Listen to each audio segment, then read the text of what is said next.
Dolph Lundgren is by far my favorite Punisher. To be honest, I dislike other versions. Dolph did an amazing job. This film is brutal, dark, and even realistic. This is the real Punisher. Praise be to internet comments.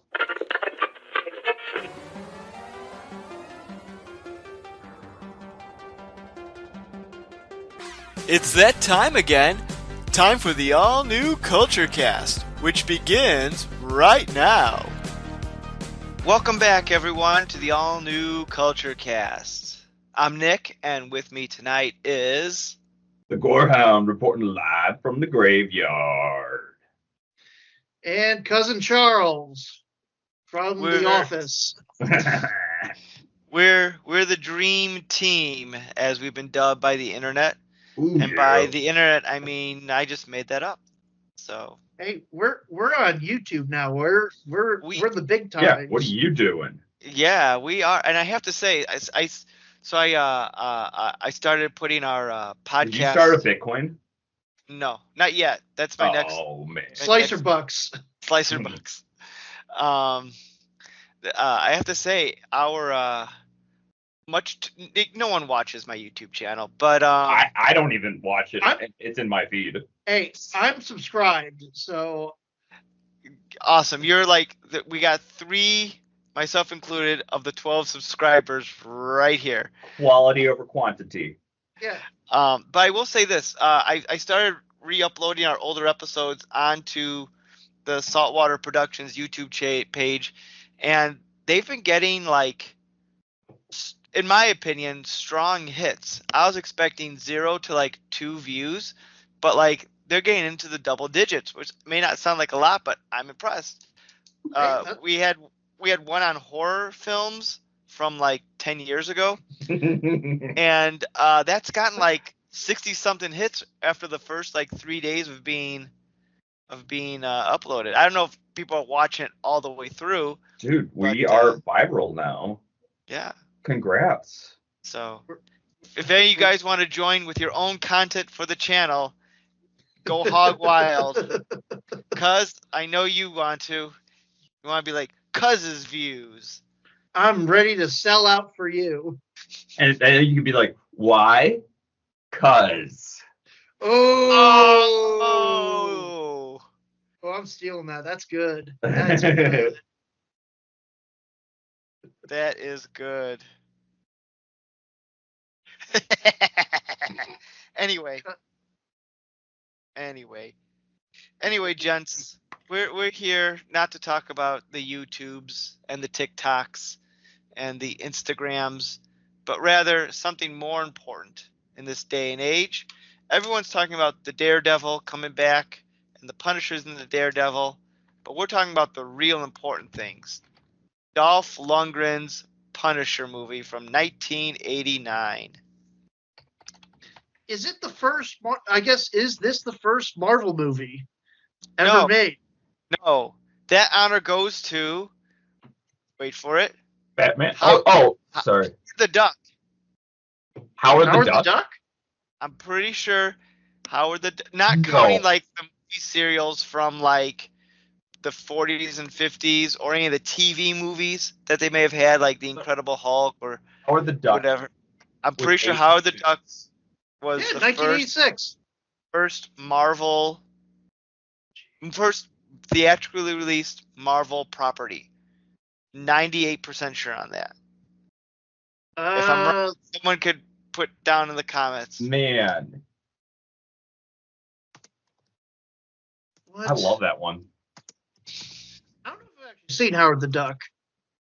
I watched it during lockdown because I had something to do. I needed something to do during the day, and I'm like, well, I'll put this on in the background. Yeah, I've got a hoodie with Howard the Duck on the back.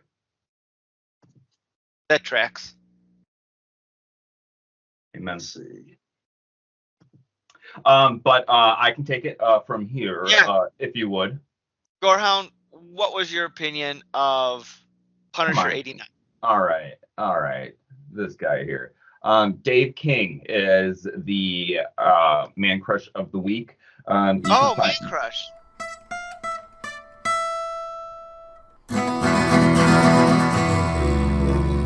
Man crush. You can find Dave King in the recent Common Side Effects TV show off of, I don't know what it's on. I binged it. I cannot get enough of this guy. He also has a podcast, which just an hour ago I was just listening to on a pleasant walk, called The Great Debates. Check it out. Have you guys ever heard of this guy? No. Yeah, he's not in a whole lot of stuff, but yeah, this Common Side Effects. You've heard some things about that one, right? I heard you blowing up my phone talking about it. Yeah. Yeah. No. At least in the podcast that I listen to, people are really into this. Yeah. It looks very, good. Very intriguing. I love the voices. I love the thoughts that they're provoking in this, and just this universe that they're creating in it. If you like it that much, I will try to start watching it, and then we could talk about it sometime. Oh yeah. How many episodes is it? Is the first It's season still airing. done? Yeah, it's still Okay. airing. And actually, I think the latest episode is out today. So I'm looking forward to that. Dave King. Okay. Yeah, I've seen this pop up on like I think in some of my YouTube recommendations, but yeah, Yeah. it just. I'll be honest. I'm in the. If I would love to do this full time, so I can just watch nothing but TV and movies. Yeah. Wouldn't that be awesome? It would be awesome. That's a dream right there. Right. Yeah, because there's probably a ton of shows that it's like, like again, talk about the new Daredevil reboot. I'll be honest, this is my biggest confession. I only watched a couple episodes of the original Netflix series, and I never got around to finishing it. Yeah. Same. It's gonna be real slow, and it's just too slow for me right now. Like, I watched quite a few good things, and I'm like, I have a selection now. I feel like Homer Simpson when he's trying to find a new religion, where he's going to the rabbi. He's like, I have rented Fiddler on the Roof, and I will watch it. Anyway, can I have $1,000? That's how I feel with most TV shows. Is like, I have it in my queue. I will watch it eventually. Oh man, no, because this hit me because it was the what was it? Mike Judge is the creator of it. And I am like, I love everything about Archer. Like how long it was, the content, the art. And so I love that adult animated TV show that actually has a purpose that isn't that Rick and Morty. Albeit I've never watched that, but I don't see it having like as big of a purpose as something like this does. I mean, you're not like knocking over people to get your fucking Szechuan sauce. Szechuan sauce. Yeah. And then I'm writing truly angry ignorant. emails to McDonald's. I've when they never don't have legit watched it, so I don't really know like what it's all about, and so I will admit faint ignorance on that. I think Rick and Morty is a victim of its own success. So much so that it just goes to show that everybody in Hollywood's a huge scumbag. Not just the big ones, even. Because I remember when, God, I think it's been on the air for like 10 years now, Rick and Morty. I think because I remember like in 2014, it was like this kind of I don't want to say underground, but like most Adult Swim shows, kind of like, oh hey, you should check this out. It's kind of not really niche, and then everybody fucking started talking about it, and then it became on fucking t-shirts, and you're selling it. That's my Jeff Goldblum thing, but still, Yeah. the point still stands. To your point, Gorehound, about watching and yours, cuz as well, like if there's a show you want to watch, you gotta like start watching it in that moment. Otherwise, you're just going to forget about it. Like I've been, the Kiwi and I, we've been watching, and I was the one who started it because on YouTube, like the YouTube shorts from these shows have been just popping up on my algorithm. I don't know how it popped up on my algorithm, but like just like 30-second clips of these different things. Of the TV show Tacoma FD. Have you guys heard of this? Yeah, I did try it. I'm like, this looks hilarious. I need to start watching this now, or it's never going to happen. And it's on Netflix, so I started watching it, and it's been pretty good. I'm enjoying it. It's pretty funny. Yeah, I'm not sold on it just yet. It's because I've got that big hurdle to get with that like type of comedy that I feel like has expired, but like I'm open to it. I want to be open to it. It's expired. I will say this: it's expired now, but in a few years it'll be seen. It'll be looked back upon fondly as this revolutionary style of comedy that they just don't make anymore. Yeah. Kind of like all the Zucker Brothers movies that became the shitty parody movies, which disappeared. Right. People are going to be craving for that in like another 5 years, because they don't really put comedies in theaters anymore. Like straight up, like this is a comedy. It's rare. How many very rom-coms rare. can you name that came out last year? The one with George Clooney and Julia Roberts. There was a movie? It was like something. Oh, 2 Tickets to Paradise. I feel like they're in a movie like every 5 years together. That could very well be, but in this one, they play a divorced couple whose kid is getting married at a destination wedding, and they go there and hijinks ensue, and clearly they get back together in the end. But yeah. That's just so forgettable. Yeah, exactly. 100%.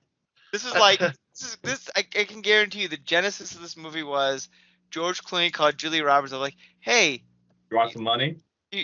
let's have some fun. You want to go on a vacation together? Yeah. Yeah. Let's do it. We'll make a movie while we're at it.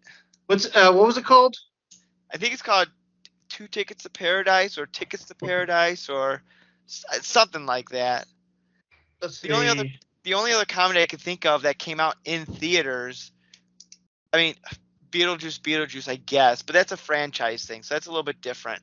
Was that Jennifer Lawrence movie where she has to No Hard Feelings? Yeah.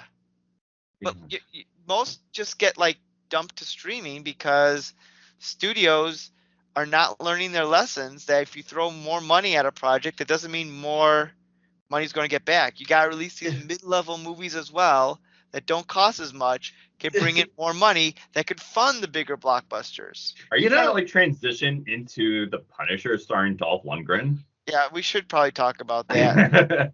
But by the way, the reason I was looking up the movie because I'm pretty sure it was also a vacation to Bali. I was like, it's either Hawaii, Bali, or somewhere tropical. I mean, that's half of Adam's. Whenever Adam Sandler's like, "We're doing a movie in Africa. Come on, Spade, James."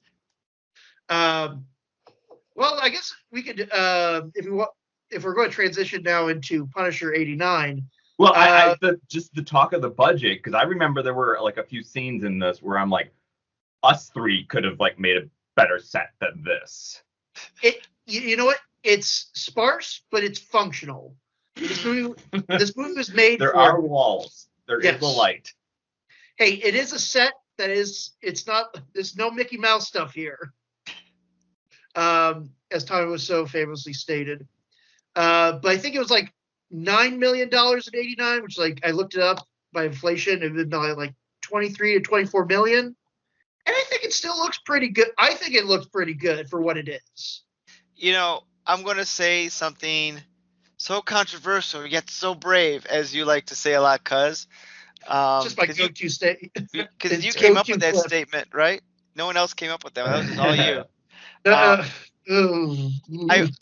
I watched this movie and I was expecting, you know, it's a was it New World Pictures. It has a bad reputation. It didn't even get a theatrical release in the United States. I'm like, oh my god, this movie is gonna be so bad. After watching it, it's not great, but it's not that bad either. It's a serviceable action film, like very No. 80s, very 80s. Yes, Yeah. very 80s, but like there was nothing redeemable about this. Contraire. Disagree. The best part of the movie is when he comes out of the elevator and all those ninjas go for their swords and he just like mows them down with the gun. Yeah. That's amazing. That's the best part. Oh my God, you are Well, the best. it's to one me, of my favorites, that for sure. The best part is when he's in the fun house and the ninjas decide to use the slide to go to those big like slides you put the potato sacks on to go down. They're just shooting at him from the slide like that. And by the way, his stealthy approach was to go indoors on his motorcycle. Yeah. Like, did Dolph Lundgren like injure his leg where he could not walk? So he's like, I'm just riding the bike. I honestly thought like he wanted to get this bike bought by somebody else. And he was like, yeah, I love this bike. I want to be in this bike as much as I can. And they were like, sure. Don't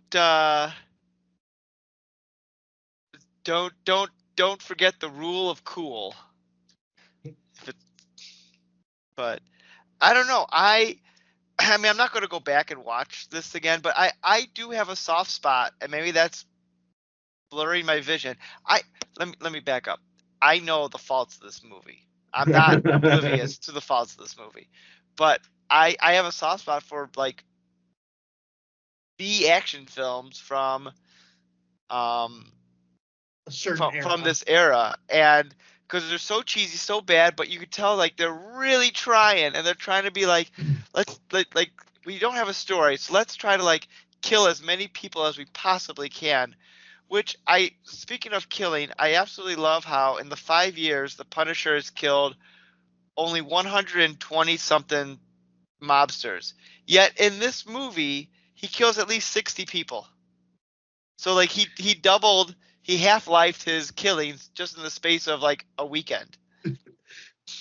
I will say, to be fair, Nick, on the official Wikipedia page, it does say having assassinated 125 mobsters, parentheses, not counting henchmen. So henchmen do not count. Only made men count. Gotcha. So with that, it's like it's up in the millions. Fair enough. I think you guys are giving it too much credit. I mean, so this was 89 that it was released. Before then, Running Man, Escape from New York, had already come out. I don't think we're arguing. Yeah. Oh, that those are far superior. Oh, 100%. We are not denying that. We're not saying this is like this has no credibility whatsoever. It deserves to be on YouTube without commercials. Hold on. Pump the brakes there, Gorehound. You know what movies you mentioned? Running Man. What else? Running Man, Escape from New York. And what's the third one? Oh, Predator. Okay, those. First of all, I'm gonna say two things. First of all, I prefer Escape from LA. I think it's the superior film. Whoa. Yeah, but that was after. Anyhow, the second thing I'm going to say, all three of those movies, you know what they are, Gorehound? They're a nice T-bone steak dinner. Yeah, and they deliver. Well marbled, dry aged. It's got salt, butter, garlic, everything you need on a great steak. You know what this is? It's a nice Big Mac. No, because sometimes you just need to eat a Big Mac. What is wrong with that? Where this is supposed to deliver, it doesn't. You know, we want to hear those punchlines, and we can't because it's so badly dubbed. Like, you don't get that satisfaction during the scenes when he's just shooting up the casino. Like, it was too long, you know. You didn't like the scene where the guy's on the rack and they put like women's shoes on him for some reason? Yes. Yeah, like I didn't catch that. I caught the part where he's like saying, "I hate to stretch this out, but." They tried giving him Schwarzenegger one-liners, but only Schwarzenegger really had that down to a fucking science. Yeah. Here's the way here's why I enjoyed it. A movie like this that's supposed to be like based on a comic book character, right? What often did they do when they made terrible adaptations? They didn't do what the character was known for. You know what this movie did? It had the Punisher punishing people. That's all you need. He's killing people. He's shooting them up. He's stabbing them with his little knives. The Punisher's not a very deep character. I know some people really are obsessed with him, but he's at his core, he is a psychopath that kills criminals in brutal ways. And this movie delivered on a psychopath killing criminals in brutal ways. That's all we needed. No, because Dolph Lundgren was barely in this. He was half asleep during the entire thing. That's his thing, though. Being half asleep.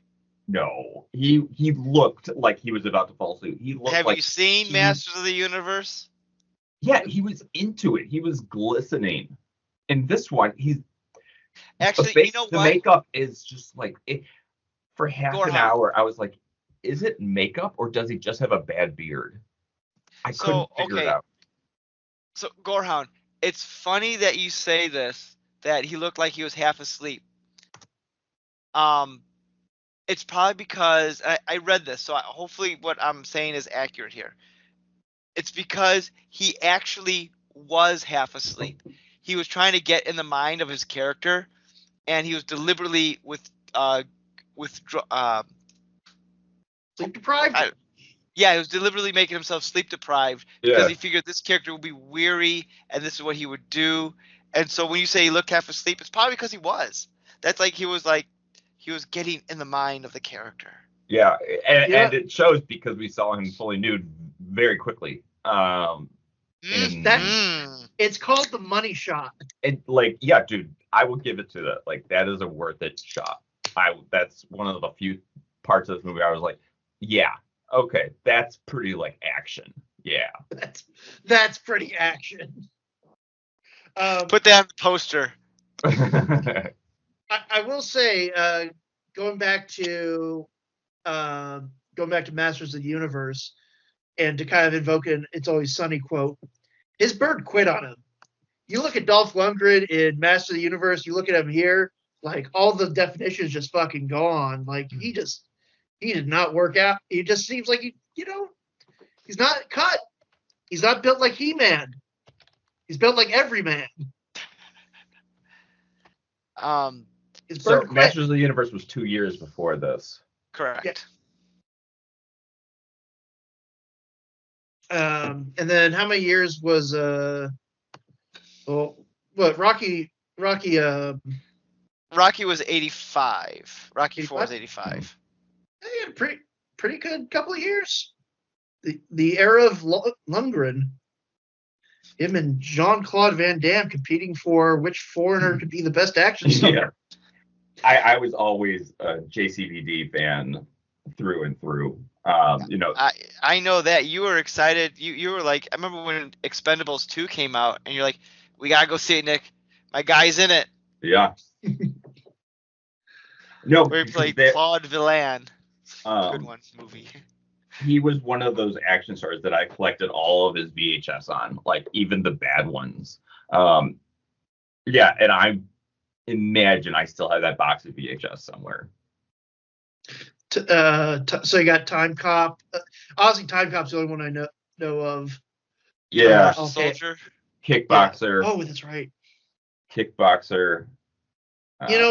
If it wasn't for Jean-Claude Van Damme, we wouldn't have had the Mortal Kombat franchise. Yeah. Because they were supposed to. I think Midway was supposed to make like a game for Bloodsport. Yes. Yeah. And then, I guess the licensing fell through, so they just used all the assets that they made and turned that into Mortal Kombat. I can see that. Yeah. That's why, Johnny Cage is mirrored after Jean-Claude Van Damme. Mm. I did not know that. Interesting. Yep. So should we talk about what the plot? here's the other thing. Most of these bad movies, they don't have a plot. This is a very solid story that is easy to follow. I don't know how you fell behind Gorehound. No, I don't know if you're being sarcastic or not. I really don't. That's part of my charm. Yeah, no, I hated the plot. I just felt like he was just defending the bad guys. Like he wasn't actually like fighting evil. He was just like helping the bad guys get their kids. He wanted to save the kids.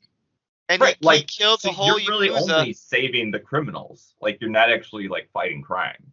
He literally kills the head of the Italian mafia at the end of the movie. Yeah, but for a major portion of it, he's just saving these kids, and I'm like, you could have cut that one down real fast. He may be a dick, but he's not an asshole. All right, like that's the Punisher drunk guy in a nutshell. guilts him into it. Yeah. No. As like Punisher, the character, I support him going through with saving the kids. But for a movie about the Punisher, I want to see punishment, not saving kids.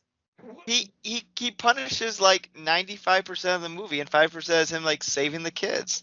Yeah, if every action sequence did not involve Lundgren punishing bad guys or shooting them in the face or stabbing them with knives, I'd agree with you. I'd be very disappointed.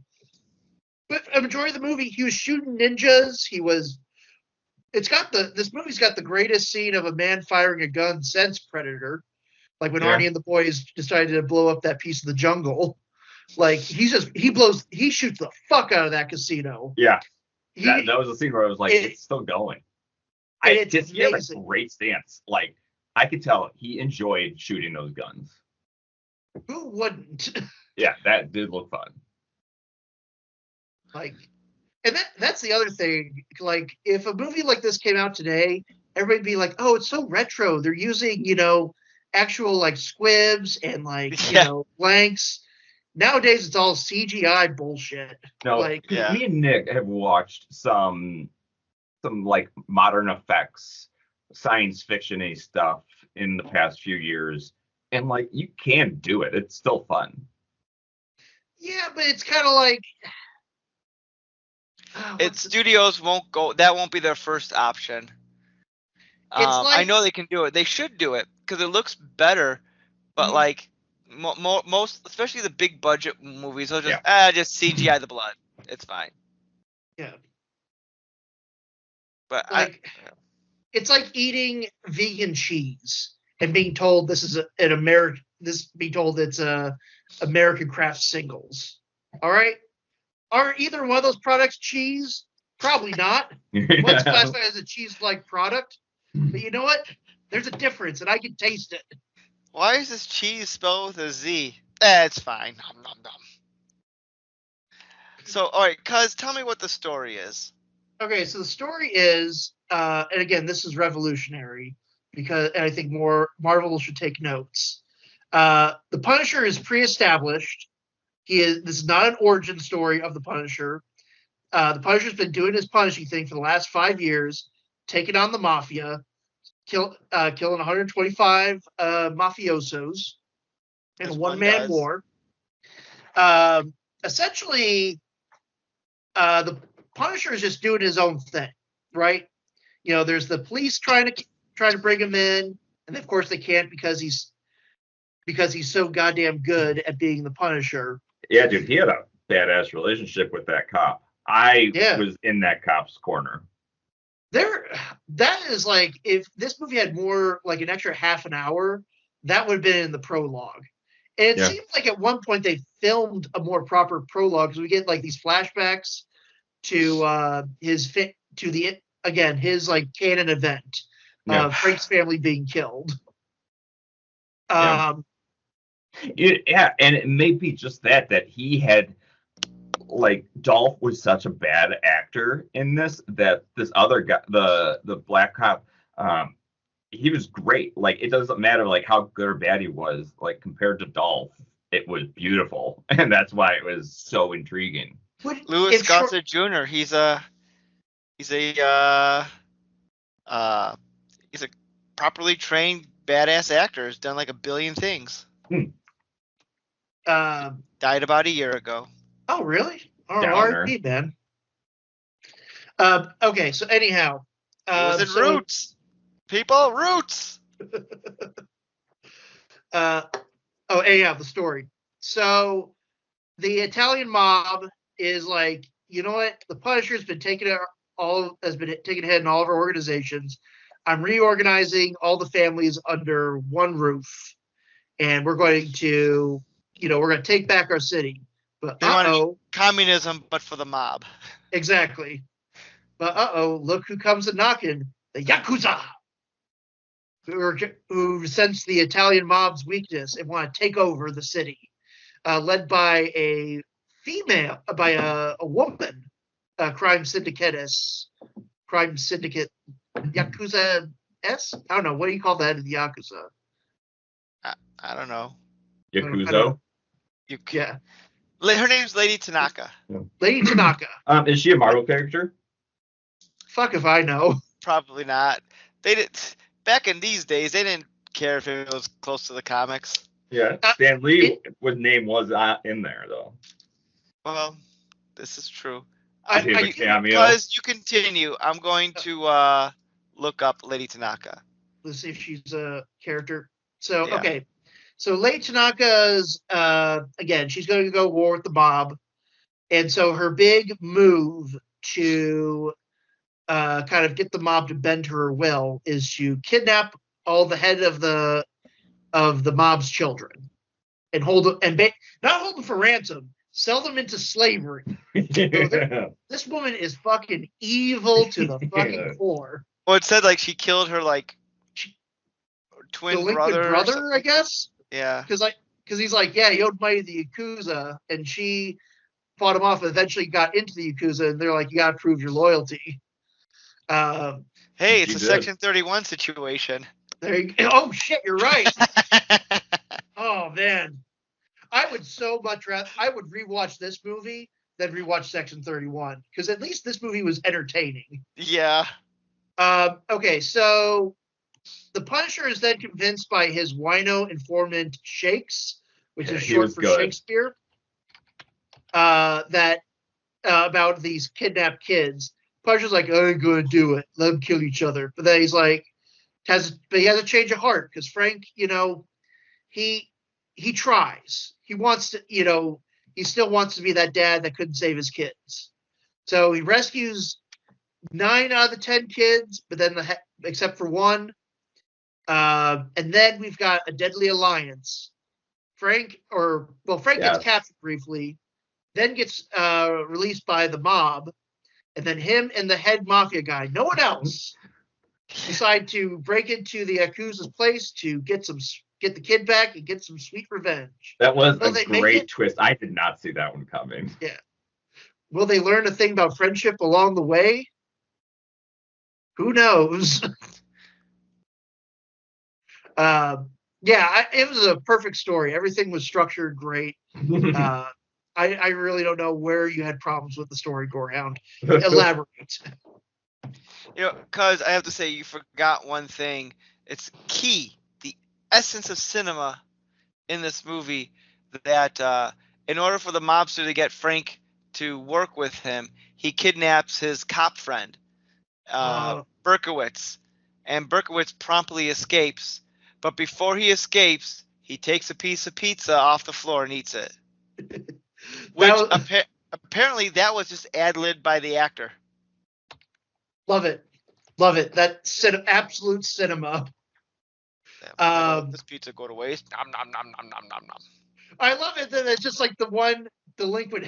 I like the one delinquent head like, hey, Tony, I brought the pizza. Ugh. I love how these guys are so Italian. They got fucking. Didn't he still take the pizza as he ran away? Yeah. Yeah, that's what I just said. Yes, sorry. These guys are so Italian. They got the crucifix. They got the Virgin Mary. They're constantly in like fine Italian restaurants. We just needed a little bit more spaghetti and meatballs, a little bolognese sauce Hey, going on. we're making the sauce here. You're gonna burn the sauce. Keep burning it. Hey. Hey, what's the We're matter, gonna watch you? The Godfather later. Maybe Goodfellas. Hey. Hey, Goodfellas didn't come out at this time yet. About 2 years away. Hey, Well, they would had they survived this movie. yeah. So, yeah, but yeah, Gorehound. You still need to elaborate. What problems did you specifically have? Because on this cinematic gem. The dubbing was very difficult to follow because I wanted to hear that Dolph's voice. So I hated his dubbing. I felt like everything that he said was dubbed. Did not like that. I had mentioned I couldn't tell about his face because it looked like a very drawn on beard. And I was like, is it a beard? It looks weird. Until I realized that he had painted his face to look like the Punisher's skull. Okay, I didn't know if that was an intentional choice or if that was just like costume. Right. So he's just doing makeup to do that. And you can't really even see the skull in anything. There were like a few scenes in the beginning because that looked like because it was an original skull, and I thought that was pretty badass. Yeah, I guess that's the one. I think that's why people called it a bad Punisher adaptation because he didn't have the skull on his chest. Yeah, but I mean, I get that and I understand that, but for this era of comic book adaptations, the Punisher is probably the easiest to adapt. It's kind of like Blade. Blade 2 was also probably easy to adapt because, like, what's Blade at the end of the day? He's not a superhero. He's a vampire hunter. What's the Punisher? He's not a superhero. He's a vigilante. Mm-hmm. Yes, they happen to be comic book characters, but they fit into archetypes of other genres very easily. You know, I love, completely off topic, I love how people be like, well, Blade got people back into comic book movies. I could almost assure you, nobody knew Blade was a comic book movie when it came out. They just feel like Spawn would have done that more. Well, no one watched Spawn. Like, Blade was successful, X-Men was successful, and then that's what kind of was the kickoff. But, you know, but no one knew that Blade was a comic book character. They just thought, oh, it's a vampire movie, and it stars Wesley Snipes, who's popular at this time. So and like, Blade is generic enough. Yeah. So when people like are giving him credit for that, I'm like, I don't know about that, but I digress. I agree with you. I agree with you somewhat, but I will say you could not somewhat, completely. Well, you also completely blew over like Batman '89 and Christopher Reeve's Superman. No. Okay, let me.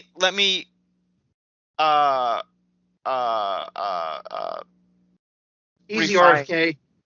Yeah. Brainworms. Let me clarify further.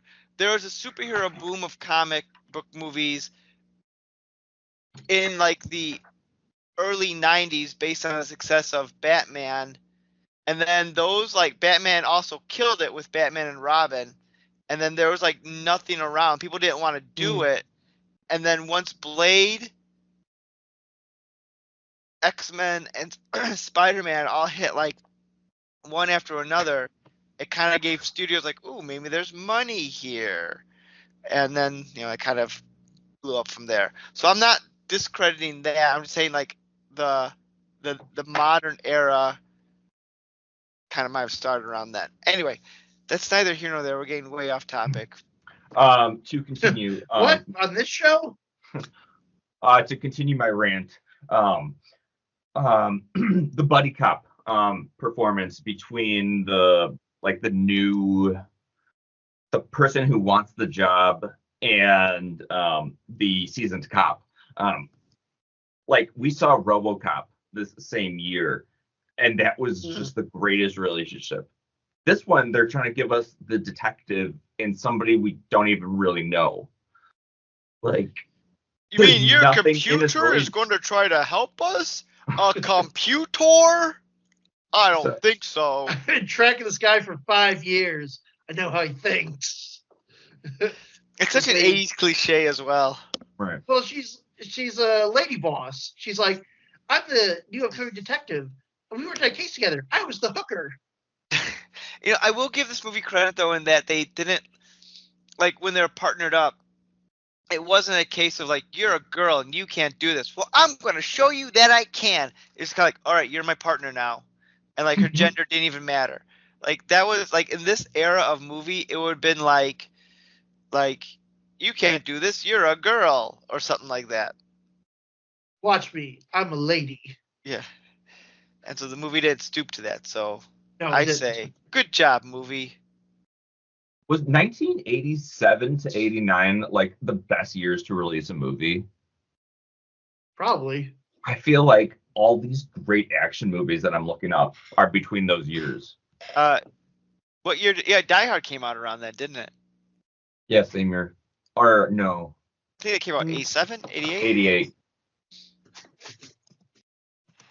Yeah, I was just a twinkle in my father's eye at that time, so you'll have to tell me what it was like, old timers. Well, we used to put an onion around the belt. Lost It was style Boys. time. The style of the time. But Yeah, 88. Homer, I was in Die Hard. Die Hard 2. Ugh. I just shared in the chat. You know, Dolph Lundgren has tried to distance himself from this and He-Man after those movies bombed and was not well received. But it seems like as he's gotten older, he's been more willing to embrace it.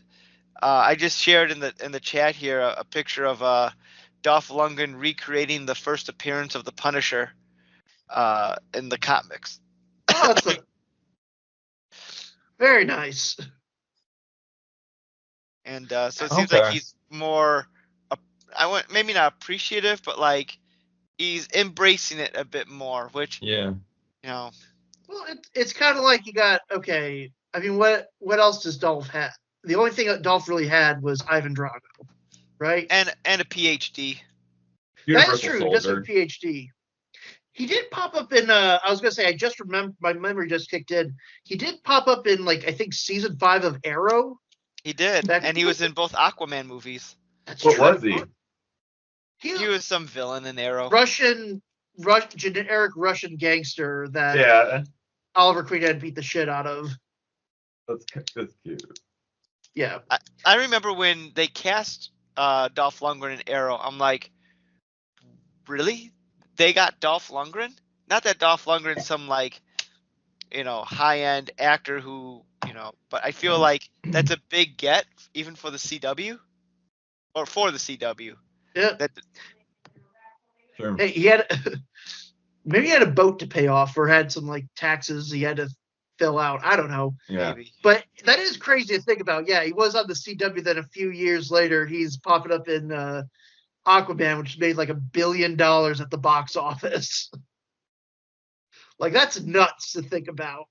But you know what? Good for him. It's Dolph Lundgren's world, and we're just living in it. I think he really should have, ran around like a hound, with the giant nose because he can sniff out crime. If Tom Cruise didn't do Turner and Hooch, it might have been Dolph Lundgren. Who knows? I will say he isn't a bad actor if given the right material.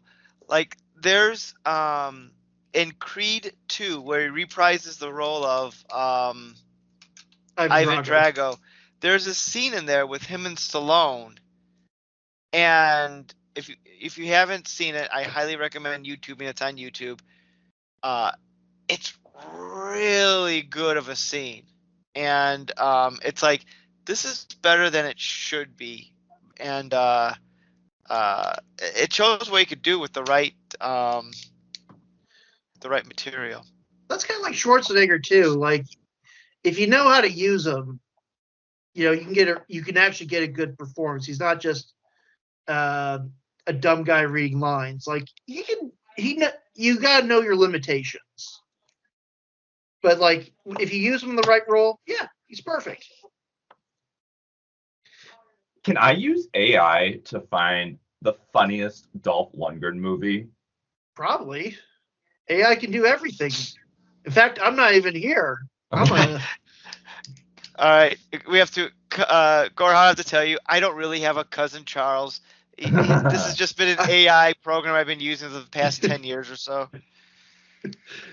Look at my Surprise! Because I guess that's the one thing that AI still hasn't figured out is hands.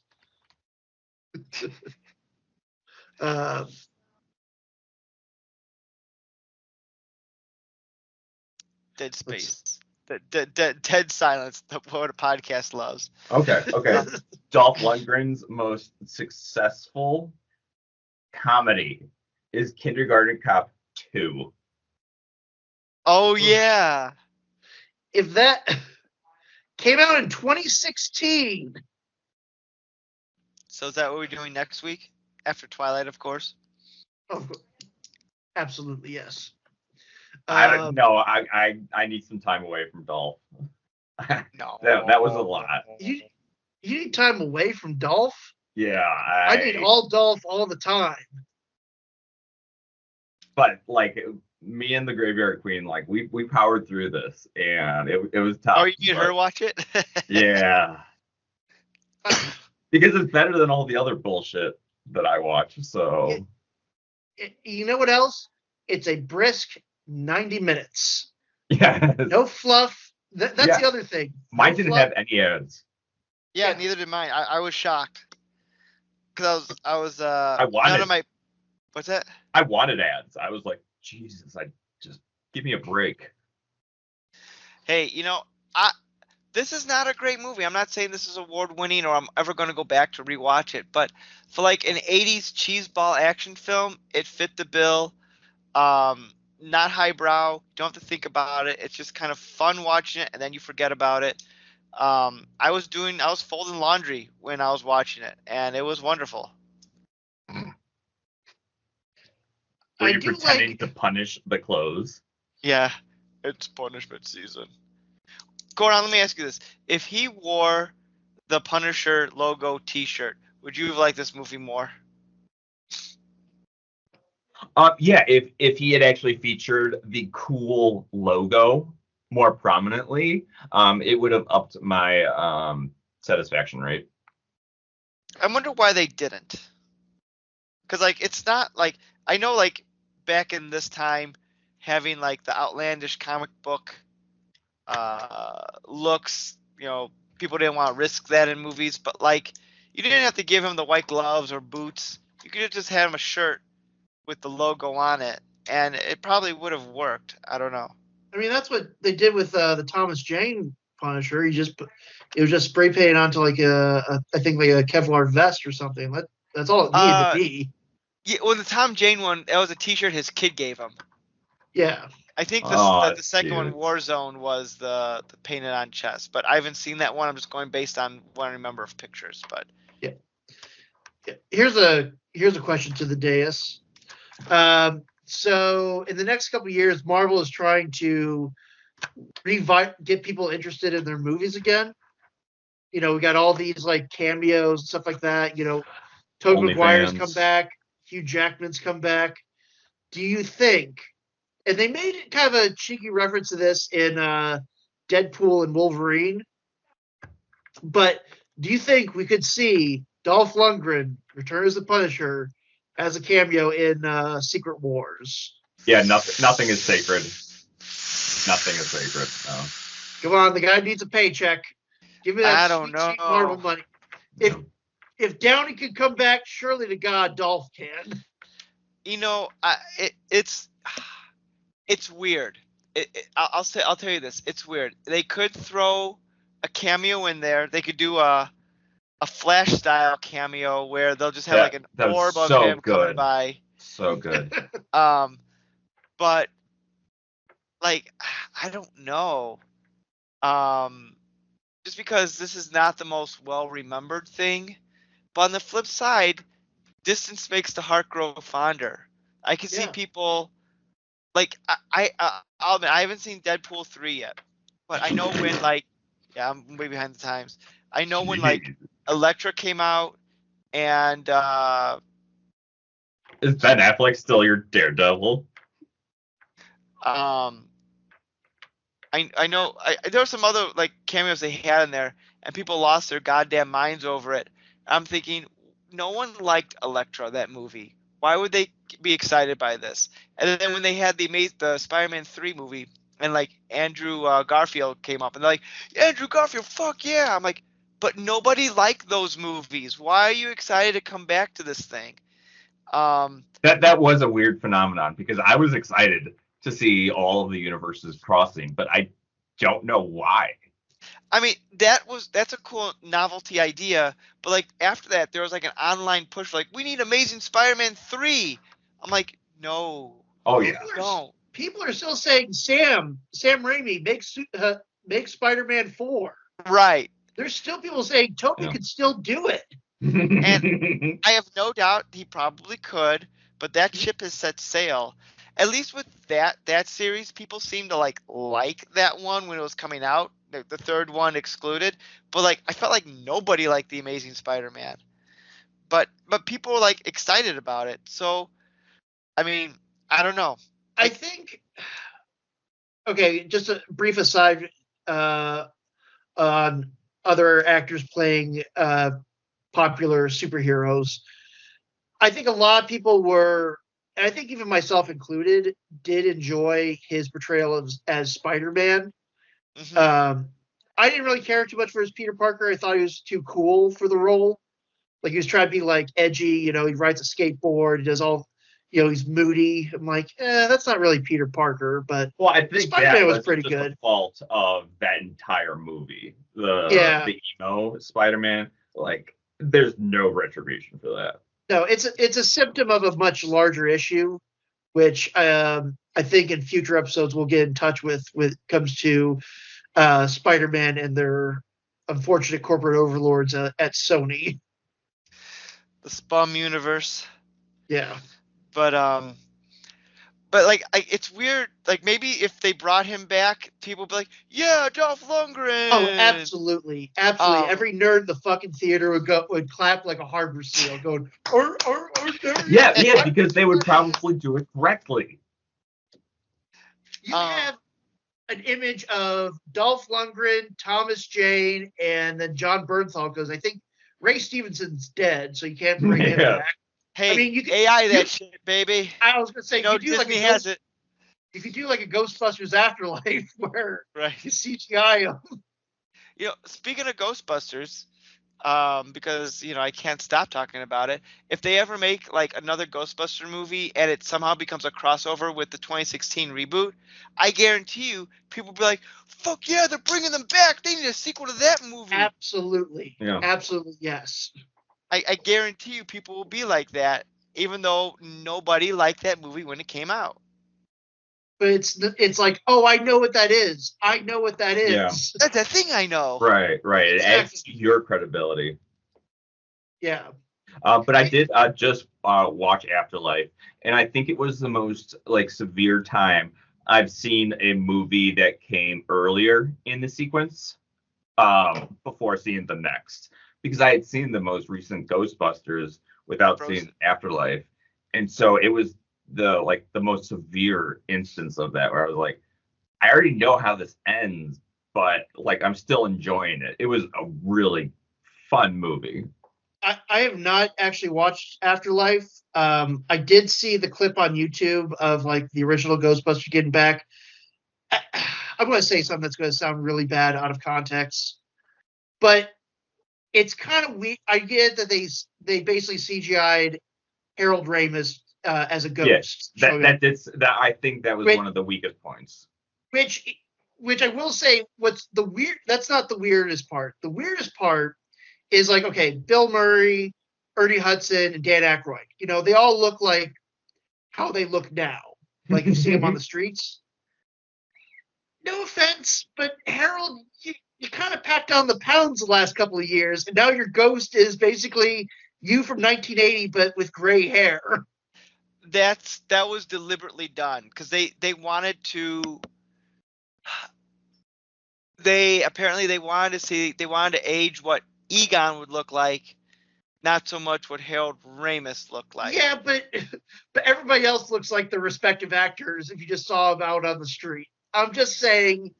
I feel like I we're know. triggering Nick on this, and he's not going to let us No, drop because this unless we I know agree I with am. him. I'm so Oh, sorry, God. but it's got to be said.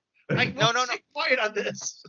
that you're I can't argue that. I'm of two minds of it.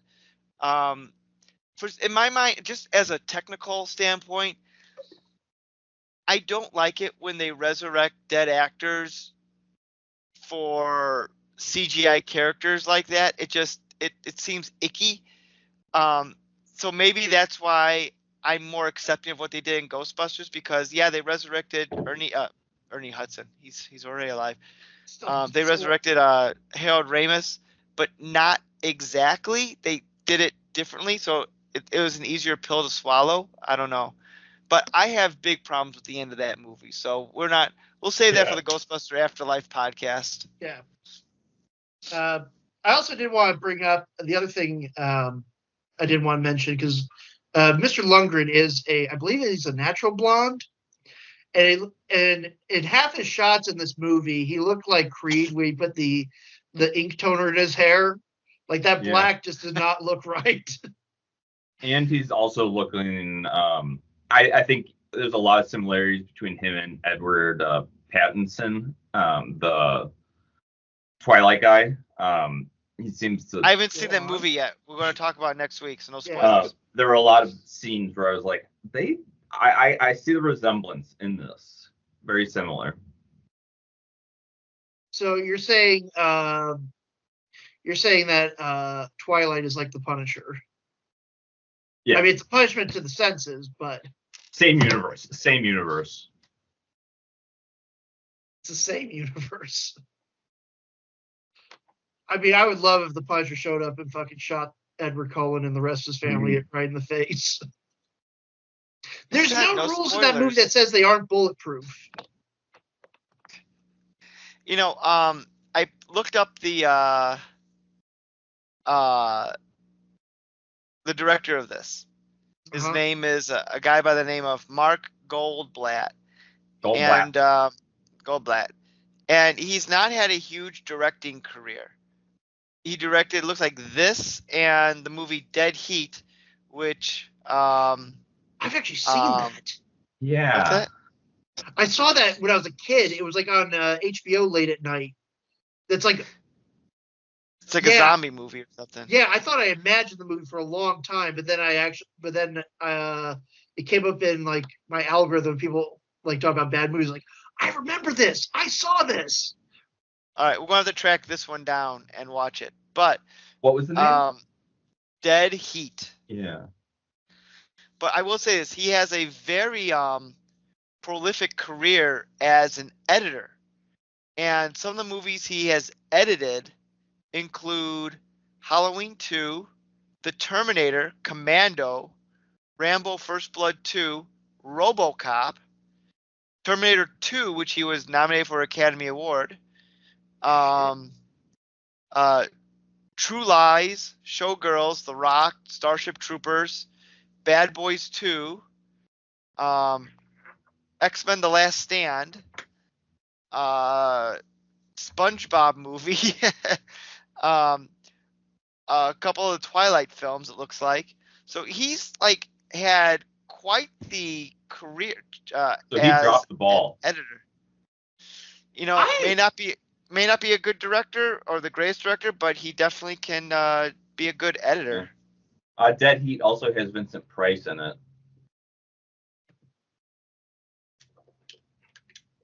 All right, good to know. Or actually, no, I do remember that. But hey, I want to see Dead Heat now. Yeah, for Mr. Goldblatt. What a.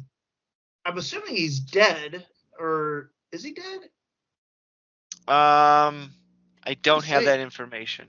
Doesn't say that he is, but I mean, his last thing was the Eli Roth Death Wish movie. What year did that? What year did Death Wish come out? Because that's pretty much the Punisher, more or less, like as a concept. Like, what came first, chicken or the egg? So Death Wish came out in 1974.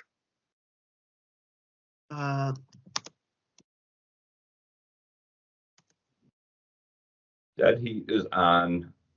Yeah, it's on Tubi, Flex, and Roku. Oh, there you go. Let's see. Oh, I'm sorry. You said Tubi, Flex, and Roku. Okay, so it's easily available. Yeah. Let's see. Oh, I'm going to find that one. Yeah. Action adventure comedy. What year did I say Death Wish came out? The last one? No, 2018. The first one. The OG Death Wish? Yeah, it was. I don't know. Let's find out. Okay. I want to say like the 70s? 74. 74. And the Punisher came out the Punisher was first in the February 1974 issue of the Amazing Spider-Man 129. Death Wish came out in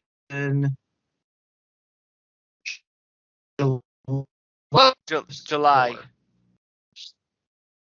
So I guess, is this a case where Marvel is ripping off what was popular at the time? Well, it came out before. No, it's September 74. Oh, September 74. Yeah, so it came out after. Well, okay, did it come out? Does it say like the date of the comic was September? Because usually the comics are released 2 months before the date on the cover. It's Amazing Spider-Man 129. Let's see. Publication date February 1974. So publication February? Yeah, of 74. And Death Wish came out in July of 74. Yeah. I may have got my things wrong. So what are you guys arguing about? We're trying to find out what came first, Death Wish or the Punisher, but it looks like it was a case of parallel development. Yeah. This is important journalistic podcasting we're doing here. All right, I think we're drying up here. Oh, we're just getting started. Hey, we also got to make mention. He gives a shout out to Batman when he's being tortured. I'm not Batman. He's like, who sent you? Yeah, he's like, who sent you, Batman? Yeah. One of I think my favorite line in this is when he's being tortured. And Tanaka's like, do you know how much pain $10,000 can buy? And he's like, is this true or false or multiple choice? And it was just poorly dubbed too, so like it was even worse. It's like Rainier Wolfcastle. You just got to accept it. That's part of it, part of the charm.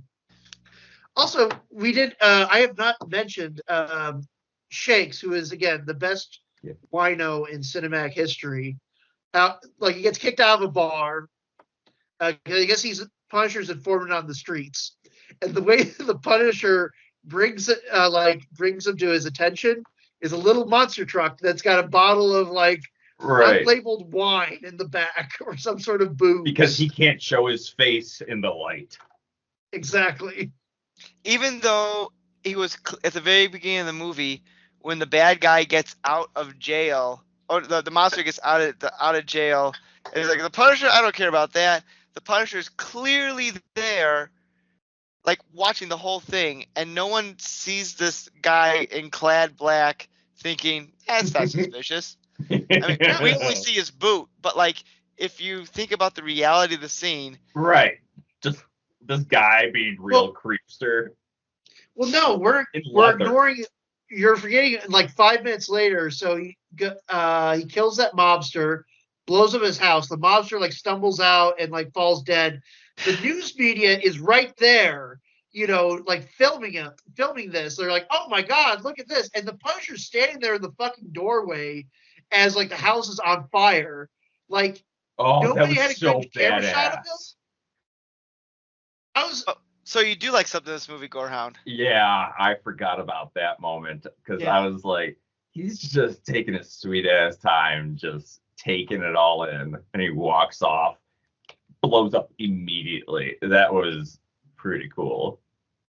here's a question I have that I wasn't quite sure. I'm not sure if I missed it. So, do the cops know that Frank Castle's the Punisher at the beginning, or is it one of those things they're trying to keep that under wrap, or is it they're trying to keep that under wraps that a cop went rogue and has been killing people for the last 5 years? Because they make it seem, yeah. Oh, I'm sorry. I think they're trying to keep that under wraps. Okay. Yeah, because I think in the news report they said that Frank Castle and his family died or something. Yeah. Then somehow this dead guy has been killing people for staggering 125 counts of murder. No, Frank Castle's dead. The Punisher is alive. Look, Gorehound, if Sylvester Stallone was slurring these lines, you would have had no problem understanding him. Is that what you're saying? Yeah, because I don't care what they're saying. I just love that they're saying something badass. To be fair, the Punisher's not really like a quipster. He's not like Spider-Man. I mean, again, Yeah, so he shouldn't be saying anything. The only pun that the Punisher gives is about when he's stretching the guy out in the rack. It's like, I hate to stretch this out, but Yeah, and then they put the lady's shoes on. I didn't catch that. So when was the lady's shoes? It was so when he gets out of the rack and he puts the other scientist like the guard guy or scientist. Yeah, on the rack, and then it just cuts to like it might have on the been rack. the Shakespeare guy who did it. Yeah, It could be, but like, where did the shoes come from? Why did they put it on him? It's a weird, like he's wearing like these red high heels, and the bad guy, like when he's on the rack, they put him in this red high heels. It's like, what is happening here? Why are they doing this? maybe the guy's just like a little short. They wanted to boost him up, so they just put him in a set of pumps to make him seem a little taller, and they forgot to take it off. Maybe. All right. Well, I don't know what else we could talk about right now, but I think we've done our due diligence on The Punisher 1989. I think this is a great movie. I think everyone should go out to your local. Everyone should go out to their local flea market and try to track this baby down, because it's not streaming anywhere. Well, officially, YouTube. yeah. Thank God for some. I love those channels that upload just whole movies, and like normally YouTube's pretty strict with their copyrights, but there's just a few times where they just don't give a rat's ass, and it's great. Yeah, because it's not I'm worth surprised it. Marvel hasn't tried to. It's not on Disney Plus. Well, I know, mean, but after just this still. episode gets released, it's gonna go straight up the chain. It must be a rights issue. It's got to be a rights issue because this is like an Australian production. Oh, I perhaps. bet it's got to be something dumb like that. But Well, I'm seeing on. I did a quick Google search. You could buy it as low as $5 on eBay, and Amazon has a region-free version for $12.32. bargain, So absolute there bargain you right go. there. Can we buy a copy with our YouTube revenue? Yeah, we're at double digits, yeah. baby. Well, when we get YouTube revenue, I will tell you all about that. All right, cool. Add it to the wish list. What is it in Office Space? Like it's a fraction of a penny. Yeah. Also, I don't think before we close this out, the version of the movie we did watch it was like a weird sort of like Yes.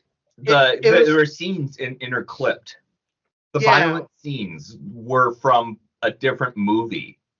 No, I think I looked it up. I think I looked it up on the Wikipedia. I think it says something that there was like an uncut version and a like film print version. So it looks like whoever made this one and maybe this is why it's avoiding the copyright, is they spliced in like the uncut stuff because it's like a different level of quality to like the rest of the film. Like more of the like close up gore and stuff like that. It was very distracting every time I saw that. Yeah, I thought like, what the hell's going on? But yeah, that's the only thing I can figure is what was happening. I do like that the movie's got balls to have a little kid point a gun at Dolph Lundgren's head. He's like, do it. Yeah. Oh, dude, that was mental. Yeah, that kid's gonna have some fucking therapy bills. Right. Dude, every kid in this movie is gonna have therapy bills. Like, there's one kid where like they're with their nanny and the nanny just gets blown away and the tear like right in front of them. Like, all of those kids are going to be like, and not to mention all their kids' dads are dead. I know they're bad guys, but they're all dead. I mean, those kids are going to be fucked up for life. Children of the Corn in Chicago. I almost forgot to mention. Okay, speaking of when the other mafiosos died, where they're sitting at Bonaducci's or whatever the Italian restaurant is, and then the Yakuza lady shows up. And then like steaks. Yeah, everybody else in that restaurant was like an assassin, including like an old granny or something like that. Yeah. And they just gun him down with Uzis,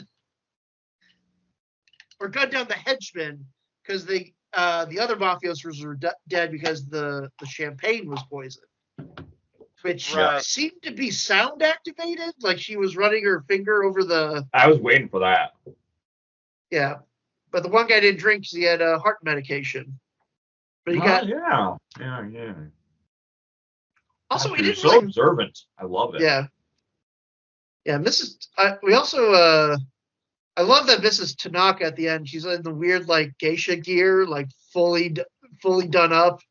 She's got a mute white daughter who's like this super assassin that, again, the Punisher's an equal opportunity ass kicker. So he just snaps that girl's neck. Any other movie would have like the female cop beat her up because boys can't beat girls up. But this, Frank's like, nope. Yep. I also love that she had like knives in her shoes. She had like a knife hidden under her in her sleeve. Her earrings are knives. Yeah, dude. Oh, you had the earrings. Oh, that was good. And she crucifies her. Yeah, crucifies that dude. That was pretty cool. See, again, I think we've turned Gorehound around on this movie now. So we'll just end there. Gorehound's favorite movie. Now we've established. So we'll keep that. This is a canon event. Gorehound's favorite movie is The Punisher. Oh, shucks, guys. And just to make it official, I've hired my Russian hacker friends to replace all your movies in your streaming library with this. So every movie is now The Punisher. As it should be. So, alrighty. Well, let's wrap this bad boy up, as the Gorehound says. I'm stealing everyone's lines tonight. Gentlemen, thank you for joining me tonight to talk about 1989 Punisher movie. I enjoyed it for what it was. That's all I got. So, greatest film of all time. It's a shame it never won any Oscars. It's bullshit. Best knife to the head in any movie. Except maybe White House Down. Yeah. Best beehole. Stab you in the brain. Alrighty. Well, for Gorehound and Cuz, I'm Nick.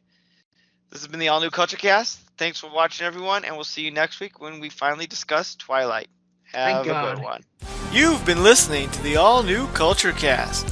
Follow us on X. Drop us a line at nick.culturecast@gmail.com. We can't promise we'll read it. Theme music by Dana Vodovaz.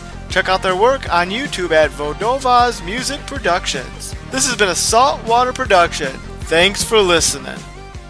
I will say, I don't have many regrets of things I haven't bought. There was a clothing store here in Columbia back during 2016. Dan Flax's? I wish it was Dan Flash's because the parents are so complicated.